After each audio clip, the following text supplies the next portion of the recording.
Hey guys, welcome back to the channel. ये कोई vlog video नहीं बनने वाला है, ये कम्प्लीटली एक इन्फॉर्मेटिव वीडियो रहेगा रिगार्डिंग N250 लॉन्ग राइड पे कैसी रहती है। बहुत दिनों से मैंने कोई भी वीडियो पोस्ट नहीं किया था, फॉर दैट रीजन बहुत सारे लोगों के कमेंट्स आ रहे थे एंड मैसेजेस आ रहे थे, तो आई विल मेक श्योर कि मैं रेगुलर रहूं। बट अभी के लिए थोड़ा तबीयत आउट ऑफ ऑफिस हो गया था एंड क्या कर सकते हैं, थोड़ा ऑफिस का भी काम था, तो एक वीक का बीच में थोड़ा गैप हो गया था। यूजुअली मंथ एंड के टाइम में थोड़ा काम रह जाता है, बट एनीवेज कोई इश्यूज नहीं है। अगर बारिश नहीं होती तो मैं आराम से मोटो व्लॉगिंग करके आपको कंटेंट दे देता, बट अभी जैसे इन्फॉर्मेटिव वीडियो शूट करने के लिए ना थोड़ा प्रिपेयर करना पड़ता है कि क्या क्या चीज़ें हैं, कैसे पॉइंट्स कवर अप करने हैं, तो उसके लिए थोड़ा सोचना पड़ता है, तो I need time for that. But अगर आपने इंस्टाग्राम में फॉलो नहीं किया तो डिस्क्रिप्शन में लिंक है, जाके मेरे को इंस्टाग्राम में फॉलो कर लो। वहाँ पे मैं मिनी ब्लॉग्स पोस्ट करता हूँ रिगार्डिंग बाइक, रिगार्डिंग मैं कहाँ घूमने जा रहा हूँ, रिगार्डिंग मैं अपकमिंग प्लान्स, कुछ प्रोज एंड कॉन्स और डेली लाइफ प्रॉब्लम्स अपनी बाइक के रिगार्डिंग हर चीज़ पोस्ट होती है वहाँ पे, तो वहाँ पे ज़रूर फॉलो कर लेना। एंड बहुत सारे ऑडियंस तो वहाँ पे भी कनेक्टेड हैं ऑलरेडी, जिनके साथ मेरी बातचीत भी होती है चैट के थ्रू। काफ़ी सारे लोगों का एक सवाल था कि क्या N250 लॉन्ग राइड के लिए बनी है, या फिर अगर N250 अगर आप लॉन्ग राइड पे जा रहे हो तो अपना खुद का एक रिव्यू देना, आपको क्या पसंद आया क्या ना पसंद आया हर चीज़। तो एज सच बोलूँगा तो बहुत सारी चीज़ें जो मेरे को नापसंद आई, बहुत सारी चीज़ें ऐसे भी हैं जो मेरे को पसंद आई, तो वो सारी चीज़ें मैं इस वीडियो में आज कवर करने वाला हूँ। I know this is the most awaited video आप मेरे ऑडियंस के लिए, कि वो जानना चाहते हैं कि मेरे को कैसा महसूस हुआ N250 को 200+ किलोमीटर्स कंटिन्यूस राइड पे लेके, and I will surely be sharing the exact experience with you gas. तो बने रहना, आखिरी तक जरूर देखना ताकि आपको पूरा डिटेल रिव्यू मिल जाए। यहाँ पे पार्कड है अपनी N250, अपनी इन्फेर्नो। यहाँ पे एक्चुअली पार्क नहीं है, वो घर के अंदर रहती है। जब भी वीडियो बनाना रहता है मैं ऐसे ओपन गैरेज में ले आता हूँ, जिसको आप देख सकते हो यहाँ पे कुछ इस तरीके से। सबसे पहले मैं एक चीज़ आपके साथ शेयर करूंगा, जो कि लॉन्ग राइड हो कोई भी राइड हो, दैट इज़ ये जो गाड़ी है, यहाँ से ही आपको इसके लुक्स के बारे में पता चल रहा होगा। एंड ट्रस्ट मी, जब हम लोग लॉन्ग राइड पे गए थे, जितने मेरे कलीग्स थे, जितने भी लोग थे, उन्होंने तो इसको देखा ही है, मतलब कैसा क्या बाइक है and all are bike enthusiast.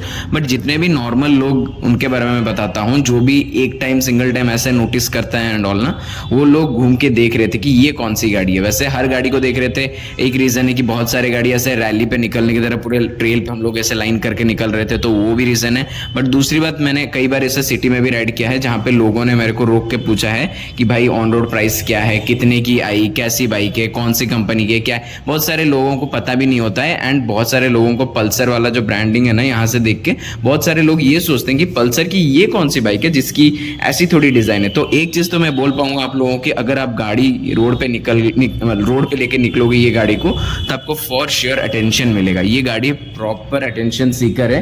हाँ, अनलेस एंड अनटिल आपके साथ बहुत सारी सुपर बाइक्स जा रही हैं तो इसको कोई भाव नहीं देगा, लेकिन अगर आप नॉर्मल रोड पे निकल रहे हो जहाँ पे सिटी है एंड ऑल, लोग जरूर घूम के पूछेंगे कि ये कौन सी गाड़ी है। तो जब हम भुवनेश्वर से निकल रहे थे, तो उस टाइम की बात कर रहा हूँ, तो हमेशा जब आप लॉन्ग राइड पे निकलोगे, ऐसा नहीं कि आपको हाईवेज ही मिलेंगी, तो आपको कई बार ऐसे ही ट्रैफिक वाले रास्ते भी मिलेंगे। तो जब हम लोग निकल रहे थे तो उस टाइम पे बहुत सारे हम लोग जिगों की लाइन में चल रहे थे, तो थोड़ा सा गियर शिफ्टिंग ज़्यादा करना पड़ रहा था। एंड फॉर दैट रीज़न मैं एक बताऊँगा, इसमें क्विक शिफ्टर ने मेरे को काफ़ी ज़्यादा हेल्प किया for the first 30 to 40 kilometres. बहुत ईजीली क्विक शिफ्टिंग की, मतलब ईजीली मैं मैनोवर कर रहा था गियर्स को, एंड ईजीली मैं निकल पा रहा था आगे। And that's the best part मेरे को जो लगी इस गाड़ी में सबसे पहले। एंड उसके बाद आते हैं कंफर्ट के, जो सीट कंफर्ट के बारे में मैं बोलूँगा, क्योंकि 200 किलोमीटर्स में मैंने राइड की है, किलोमीटर्स में फॉर श्योर ये जो सीट है आपको काफ़ी ज़्यादा कंफर्टेबल लगेगी। जितना मैंने राइड किया है उस हिसाब से मैं आपको ये रिव्यू दे रहा हूँ। लेकिन जो पिलियन कंफर्ट है ना, ये तो मैं 30 किलोमीटर के लिए भी रिकमेंड नहीं करूँगा, because it's too bad. Not too bad, मतलब आप जा सकते हो but you won't be comfortable, वैसा रहेगा। बात, मैं कोई लगेज लेके नहीं जा रहा था, लेकिन अगर आप लोग जब भी आप ट्रैवल करते हो लॉन्ग राइड पे, आपके पास कुछ ना कुछ लगेज रहता है। मेरे पास तो अपना बैग था जो मैंने पीछे पहना हुआ था, नॉर्मल बैग। लेकिन आप अगर जो सैडल बैग्स रहते हैं जो यहाँ पे टाई करने होते हैं ना, उसके लिए ना आपको यहाँ पे एक पीछे का एक रैक लगाना पड़ेगा यहाँ पे, ताकि आप लोग ईजिली उसको टाई अप कर सको एंड अच्छे से यहाँ पे बांध के रख सको। बिकॉज ये जो जगह है ना, यहाँ से बहुत मुश्किल होगा उस चीज़ को रखने के लिए। या फिर अगर आप लॉन्ग राइड पे निकल रहे हो एंड आपका कोई पिलियन बैठा है, उसको भी काफ़ी ज़्यादा डिस्कम्फर्ट फील होने वाला है यहाँ पे, क्योंकि यहाँ पे पीछे के लिए कोई सपोर्ट नहीं है, ना लगेज के लिए ना पिलियन के लिए। तो मेक श्योर कि अगर आप लॉन्ग राइड पे निकल रहे हो, आपके पास लगेज है या कोई पिलियन है, तो मेक श्योर कि आपके पास एक टॉप रैक के बैक का जो एक सपोर्ट रहता है यहाँ पे, वो रहना चाहिए, जो कि मैं आने वाले कुछ दिनों में लगाऊंगा, तो मैं आपके साथ वो चीज़ भी शेयर कर लूंगा। This is one of the major concerns जिसके बारे में काफ़ी सारे लोगों ने बात नहीं की है और मैं आपके साथ वो चीज़ शेयर करने जा रहा हूँ। दैट इज़ इसके जो मिरर्स हैं ना, ये आपको काफ़ी ज़्यादा वाइड मिल जाते हैं, जिसके कारण आपका जो रियर व्यू होता है ना, वो आपको काफ़ी हद तक ज़्यादा दिखने लगता है एंड प्रॉपरली क्लियर विजिबिलिटी रहती है। तो काफ़ी ज़्यादा हेल्पफुल रहेगा जब आप राइड्स कर रहे हो। ट्रैफिक में तो पता चल ही जाता है कि गाड़ियाँ आ रही है, पास से दूर से सब स्लो में चल रहे हैं, बट हाईवेज पे कब कौन सी गाड़ी साइड से ओवरटेक करी, कितने वो सारी चीज़ आपको क्लियर विजिबिलिटी मिलती है because of this wide mirrors. तो this is one of the best parts मेरे को जो इस गाड़ी में अभी लगी है लॉन्ग राइड के वक्त। अभी आते हैं सबसे मेजर कंसर्न के लिए, जो बहुत सारे यूजर्स ने कमेंट किया है, बहुत सारे ऑडियंस ने पूछा है, बहुत सारे लोगों का रिव्यू भी ये चाहिए कि क्या गाड़ी वॉबल करती है। तो अगर आप उस वीडियो में देखोगे तो सेकंड पार्ट में जहां पे मेटियोर 50 दिखी है एग्जैक्टली उसके बाद मैं उस वक्त इसलिए क्लिप लिया बिकॉज उस वक्त मेटियोर 650 के साथ अपनी रेस चल रही थी, मतलब नॉट रेस एग्जैक्टली बट हाँ काइंड ऑफ हम लोग पैरेलली चल रहे थे। तो उस टाइम पे अगर आप नोटिस करोगे तो गाड़ी मेरी ऑलमोस्ट 100-110 के बीच में चल रही थी। मैंने ज़्यादा लंबा क्लिप वहाँ पे खींचा नहीं है because I was not in a mood to rush in that way, but it was just कि let us achieve that 100+ speed once. मैंने 110 तक लेके गया, उससे ज़्यादा नहीं लिया, लेकिन एज अगर मेरे को रिव्यू पूछोगे तो 110 पे गाड़ी वॉबल बिल्कुल नहीं करती है, लेकिन quite comfortable to handle the bike, manoeuvre the bike, कोई दिक्कत नहीं आएगी 100-110 के स्पीड में। बट आएगी तब जब होगा कोई पिलियन, क्योंकि अगर आपके पास कोई एक हेल्दी या फिर ज़्यादा वेट वाला पिलियन या फिर लगेज रहेगा तो मे भी ये होता है ना कि गाड़ी का जो डिस्ट्रीब्यूशन अगर आप देखोगे तो पीछे की तरफ ज़्यादा वेट चलता है गाड़ी हाई स्पीड में, आगे वाला जो हैंडल है थोड़ा वॉबल कर सकती है। ये मैं क्यों बोल रहा हूँ, बिकॉज एक बार आई गेस दामन जोड़ी में आरपी जब चल रहा था तो उसने कहा था कि उसको वॉबल फील हुआ, हालांकि मुझे तो आज तक फील नहीं हुआ है, वो बोल रहे थे कि उसको एक बार वॉबल फील हुआ था जब मैं पीछे बैठा था and all. But most of the time मैं सिंगल राइड किया हूँ इस बाइक में एंड जब भी मैं पिलियन के साथ गया हूँ तो ऑफिस गया हूँ जहाँ पे हार्डली मैं 50-60 स्पीड मेंटेन किया हूँ, max to max traffic area रहता था करके। तो हमने कभी भी 100+ में डबल पिलियन के साथ मैं 100+ में नहीं चलाया हूँ and that's not comfortable because उसके पास ये भी नहीं है सपोर्ट के लिए, तो 100+ जाना सही भी नहीं रहेगा। तो आप लोग आराम से लॉन्ग राइड्स पे जा सकते हो जहाँ पे आपको वॉबल की इशू बिल्कुल भी नहीं आएगी। 110 स्पीड तक तो मैं गारंटी देता हूँ, उसके बाद आ जाए तो we need to check, but 110 तक आपको वॉबल की बिल्कुल भी फीलिंग नहीं आएगी एंड लॉन्ग राइड पे 110 is a very good speed to maintain. बारे में बहुत सारे लोगों ने डिस्कस नहीं किया है, मैंने काफ़ी सारे वीडियोस भी चेकआउट किए हैं, किसी ने भी इसके टैंक कैपेसिटी के बारे में ज़्यादा बातचीत नहीं की है। That is it is almost 14 litres, almost क्या 14+ लीटर्स की कैपेसिटी है इसकी, क्योंकि इसकी फ्यूल कैपेसिटी ज़्यादा बन जाती है तो आप बहुत ईजिली टेकिंग लेस ब्रेक्स आप लॉन्ग राइड्स पे जा सकते हो एंड आपको कभी भी दिक्कत नहीं आएगी। दूसरी बात, इसकी जो माइलेज है ये ऑलमोस्ट 40-45 के अराउंड दिखा दी थी हाईवेज पे जब मैं 80-90 पे क्रूज कर रहा था। बिकॉज ऑफ दैट रीजन थोड़ी माइलेज ड्रॉप हुई थी, जो कि मेरे को यूजुअली 48 दिखाती है, वो मेरे को 45 तक ले गई थी because I was cruising at a higher speed. तो उस रीजन के लिए इसकी जो टैंक कैपेसिटी है 14 litres, it has done a good job. That is मैंने पता नहीं ऑलमोस्ट 3-4 लीटर यूज होंगे और लेकिन हमारा जो कंप्लीट लॉन्ग राइड पे आप निकलोगे ना 1000 किलोमीटर्स के आसपास जब अगर निकल रहे हो या 500-600, तो आप एक बार में टैंक फुल करो और आराम से निकल जाओ। आपको 2 बार या 3 बार टैंक फुल कराने की जरूरत पड़ेगी ही नहीं। 1 टैंक फुल में आप आराम से 500-600 किलोमीटर्स कर सकते हो और अच्छी स्पीड मेंटेन करते हो, माइलेज देखते हो, हर चीज़ प्रॉपरली चलाते हो, इकोनॉमी में चलाते हो, तो आराम से आप 700 किलोमीटर आराम से निकाल लोगे एक फुल टैंक में।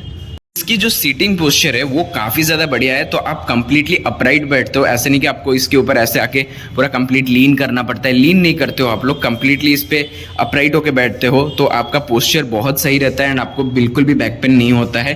फिर भी अगर बैक पेन करे तो you have an option that is handlebar riser. Usually जो शॉर्ट राइडर्स होते हैं उनको थोड़ा सा इंक्लाइन करना पड़ सकता है, तो अगर आपकी हाइट 5'5'6" के ऊपर है तो आपको कोई दिक्कत नहीं होगी, या फिर उससे थोड़ी अगर कम है तो अगर दिक्कत हो रही है, होनी तो नहीं चाहिए बट अगर हो रही है तो आप क्या कर सकते हो, यहाँ पे एक हैंडल बार रेजर लगा सकते हो जैसे डोमिनार की आती है, बस ज़्यादा नहीं इतना की लगा देना बस। उसके बाद आराम से बैठ के क्रूज करते रहना लॉन्ग डिस्टेंस के लिए। This becomes one of the best choices at that point as well. N250 update हो गया आई थी एंड टायर सेक्शन बड़े कर दिए गए थे। I hope this was one of the best updates because मतलब वाइडर टायर होने के कारण ना I also got a lot of confidence to ride on highways. बहुत ज़्यादा कॉन्फिडेंस मिला है हाईवेज पे राइड करने के लिए। मतलब ये मेरा हाथ है एंड आप देख सकते हो कितनी ज़्यादा वाइड है, मतलब पास से थोड़ा ले जाता हूँ, यू कैन चेक दिस, सी देख रहे हो ऑलमोस्ट आपको तो पता होगा डायमेंशंस जो भी है ये अराउंड 150 सेक्शन के टायर्स है, 150 आई गेस 140 या 150 सेक्शन के टायर्स हैं। And for that reason if I am wrong 140 हो सकता है, आप चेक कर लेना जितने भी सेक्शन के, वो मैटर नहीं करता, but this are too wide and जिसके कारण आपको काफ़ी ज़्यादा एक्स्ट्रा कॉन्फिडेंस मिलता है। रेडियल टायर्स नहीं है बट हाँ क्योंकि वाइड है आपको कॉन्फिडेंस मिलता है, ईजिली आप हाई स्पीड पे हाईवेज पे चल सको। सिटी में इसकी हॉर्न मेरे को काफ़ी अच्छी लगी थी बट हाईवेज पे नो नेवर। मतलब हाईवेज पे इसकी हॉर्न मतलब आप बोलो कि इतने बड़े जब एरिया पे निकल जाते हो, बड़ी बड़ी गाड़ियाँ जाती है, ट्रक्स जाते हैं, तब ये जो हॉर्न है ना ऐसे लगती है कि कोई बच्चे की गाड़ी की तरह, मतलब पी पी, मतलब this is a good horn. Even Dominar ये वाली हॉर्न यूज़ करती है but this has no use अगर आपके पास से ट्रक गुजर रही है, बस गुजर रही है या फिर बड़ी गाड़ी जैसे बोलेरो, स्कॉर्पियो वैसी गाड़ियाँ निकल रही है, तो दिस हैज़ नथिंग। आपको या तो दूसरा कुछ हॉर्न चेंज करना पड़ेगा या फिर you have to go for a better horn. मतलब इसका डबल लगाओ क्या लगाओ पता नहीं है, जो कि मैं करने वाला हूँ before my next long ride. Try करूँगा इसकी जो हॉर्न है वो चेंज करने के लिए।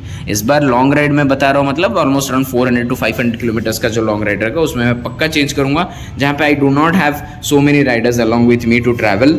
क्योंकि यहाँ पे बहुत सारे राइडर्स थे तो हॉर्न की इतनी ज़्यादा दिक्कत नहीं हो रही थी, बट फिर भी मैंने जो चेक किया हाईवेज पे इसकी साउंड काफ़ी ज़्यादा आपको लो लगती है। कभी कभी आपको 6th गियर की कमी महसूस हो सकती है, बिकॉज आप जब 80 के आसपास पहुंच जाते हो and you are shifting the 5th gear, उसके बाद 100-110 पे you do not have a gear and उसके बाद बस आपको स्ट्रेट राइड पे थोड़ा सा वाइब्रेशन फील होता है 100 के बाद, जो कि मेरे को फील हुआ। 90 तक इतना फील नहीं होगा, 90 पे जब मैं क्रूज कर रहा था तो मेरे को थोड़ी सी वाइब्रेशन फील हो रही थी। तो अगर 6th गियर होता तो आई डोंट फील कि उतनी वाइब्रेशन मेरे को फील होती, बट हाँ गाड़ी पे थोड़ी ज़्यादा प्रेशर डल रही थी तब जब हम 100 के पास क्रूज करते हो, तो तभी थोड़ा महसूस होता है कि छठा गियर रहना चाहिए था। गाड़ी की जो वेट है वो लगभग 160 to 165 की केजीज की वेट है, जिसके साथ अब अगर टैंक फुल कर लेते हो तो लगभग 170 प्लस चली जाती है। अब मैं ये बताना चाहता हूँ कि 170 प्लस की वेट जो है ये आपको फॉर श्योर प्रॉपर स्टेबिलिटी के साथ प्रॉपर कॉन्फिडेंस देती है हाई स्पीड पर हाईवेज पे क्रूज करने के लिए।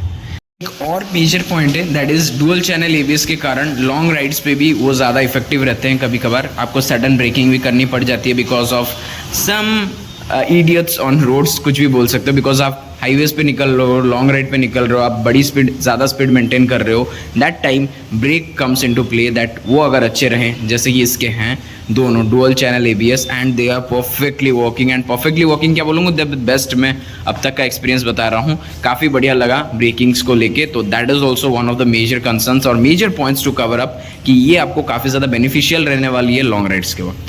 सो आई होप कि आपको ये वीडियो पसंद आया हो। अगर पसंद आया तो हिट द लाइक बटन, नहीं हो सब्सक्राइब कर देना। मिलते हैं अगले किसी ऐसे ही इंटरेस्टिंग वाले व्लॉग में। Till then be the reason someone smiles today. See you in the next vlog. Bye bye and take care.